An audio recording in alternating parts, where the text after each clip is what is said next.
Assalamualaikum warahmatullahi wabarakatuh. Perkenalkan, nama saya Anissa Cahya Ramadhani, NIM 201221234, kelas 2G, Prodi Bimbingan dan Konseling Islam. Di sini, saya akan sedikit menjelaskan tentang esai singkat mengenai pembelajaran fikih konseling.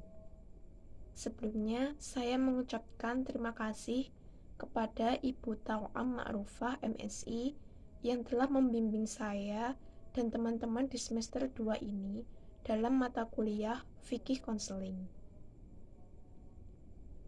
Bagi saya, perkuliahan ini cukup jelas dan memuaskan dengan cara dosen saat menjelaskan materi dengan media yang mudah dijangkau dan efektif untuk diikuti, serta saya bisa mengikuti pembelajaran dengan sangat baik.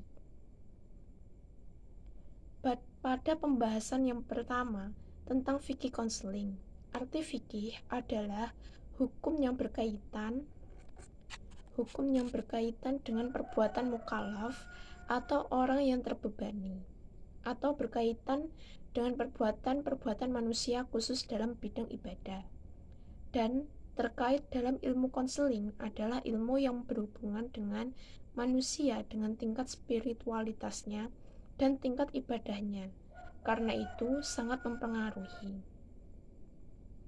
Pada materi yang pertama mengenai toharoh, saya mengetahui tentang apa itu pengertian toharoh. Toharoh menurut bahasa artinya bersih, sedangkan menurut istilah syarat toharoh adalah bersih dari hadas dan najis. Selain itu, toharoh dapat juga diartikan mengerjakan pekerjaan yang membolehkan sholat berupa wudhu, mandi, tayamum, dan menghilangkan najis. Saya mengetahui hukum dari toharoh adalah wajib di atas tiap mukallaf laki-laki dan perempuan. Saya juga mengetahui tentang jenis toharoh yang terbagi menjadi dua, yaitu toharoh batiniyah dan toharoh lahiriyah. Syarat wajib toharoh, pembagian hadas dan najis, serta cara mensucikannya.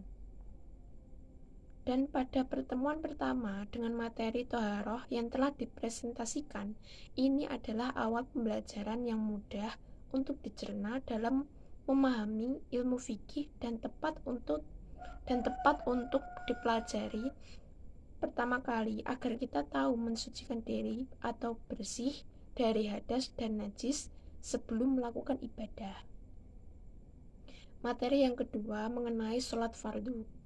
Dalam penjelasan sholat fardu ini telah dijelaskan dengan jelas mulai dari kedudukan sholatnya, hukum meninggalkannya, fungsi dan hikmah dari sholat fardu, dan syarat sah sholat fardu itu sendiri. Selain itu, telah dijelaskan kembali tentang sholat fardu, namun kini dijelaskan dari sisi tata caranya. Gerakan dalam sholat, diberitahu tentang waktu sholat yang benar, dan juga bacaan dalam sholat fardu dengan benar. Selanjutnya, materi yang ketiga tentang sholat sunnah.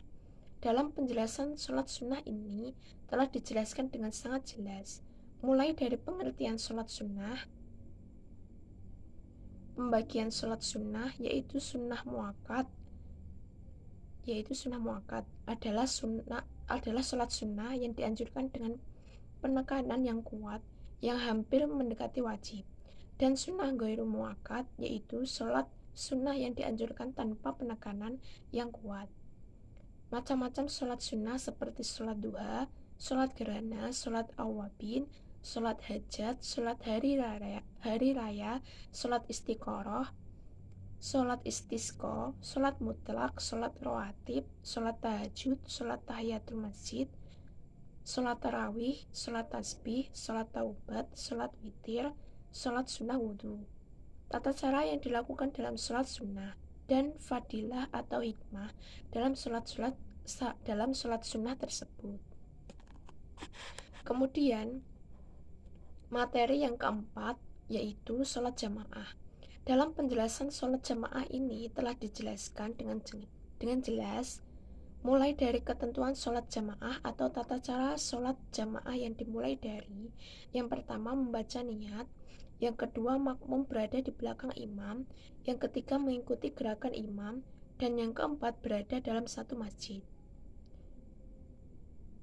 beserta bacaan sholat jamaah yang benar, azan dan iqomah beserta bacaannya, hubungan sholat makmum dan imam beserta ketentuannya yang urut dan benar. Dan yang terakhir, hikmah yang bisa dapatkan dari sholat jamaah itu sendiri. Selanjutnya, materi yang kelima yaitu tentang puasa. Dalam penjelasan yang telah dijelaskan bahwa yang pertama dimulai dari definisi puasa itu sendiri, yang mana puasa termasuk rukun Islam yang keempat, namun masih banyak umat Islam yang tidak mengetahui pengertian puasa dan bagaimana menjalankan puasa dengan baik dan benar. Yang kedua, telah dijelaskan tentang rukun dan syarat dalam berpuasa, baik syarat wajib puasa maupun syarat sah puasa. Yang ketiga, tentang adab berpuasa. Yang keempat, menurut pendapat para ulama tentang puasa. Yang kelima, tentang hikmah puasa dalam konseling. Dan dijelaskan kembali tentang puasa, namun ini dari sisi macam-macam puasa, wajib dan sunnah, waktu pelaksanaannya, dan keutamaan yang bisa kita dapatkan dalam puasa wajib serta puasa sunnah. Kemudian, materi yang keenam yaitu tentang zakat. Dalam penjelasan yang telah dijelaskan bahwa dimulai dari definisi zakat itu sendiri, yaitu sejumlah harta tertentu yang telah mencapai syarat-syarat tertentu yang diwajibkan oleh Allah Subhanahu wa taala kepada setiap orang muslim untuk dikeluarkan dan diberikan kepada yang berhak menerimanya dengan persyaratan tertentu juga. Syarat zakat baik dalam syarat wajib zakat dan golongan yang berhak menerima zakat yang benar, dan hikmah zakat dalam konseling. Dan telah dijelaskan kembali tentang zakat, namun ini dijelaskan dari sisi perbedaan antara zakat fitrah atau jiwa dan zakat mal dalam definisinya. Ketentuan zakat fitrah dan zakat mal yang benar, pendapat para ulama tentang zakat fitrah dan zakat mal, dan hikmah zakat tersebut dalam konseling. Selanjutnya, materi yang ketujuh yaitu tentang haji dan umroh.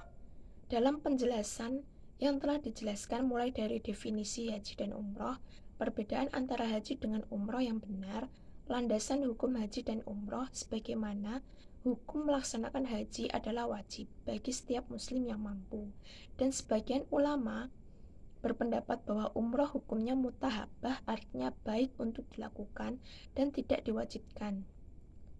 Syarat haji ini juga mencakup rukun haji seperti ihram, wukuf di Arafah, tawaf ifadah, sa'i, tahallul, dan tertib.